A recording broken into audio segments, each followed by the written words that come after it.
Yeah, I mean, you can really split my work into two key categories, really. One is the twilight of insolvency, where much of what I would be doing would be leading and helping managements determine, how they're going to deal with their problems.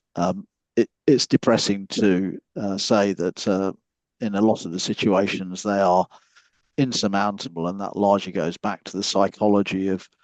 owner managed businesses, which is mostly what I deal with, putting up their hand and asking for help, and only being prepared to do that when often it's too late. That's probably driven by the fear of the process, and that, unfortunately, for many in their um, in their community, has been a poor one, because they hear horror stories of, well, we spoke to the insolvency practitioner, the next thing we know, the business was in liquidation, we were closed, and everybody had been laid off. And of course, the problem with that is it all becomes somewhat self-perpetuating, because they then become fearful of actually asking for help. And of course, as we all know, if we can get in earlier, when we've got a bit more time, there's some more assets to be able to enable us to afford to affect the turnaround. As regards the second part, actually doing the formal insolvency process,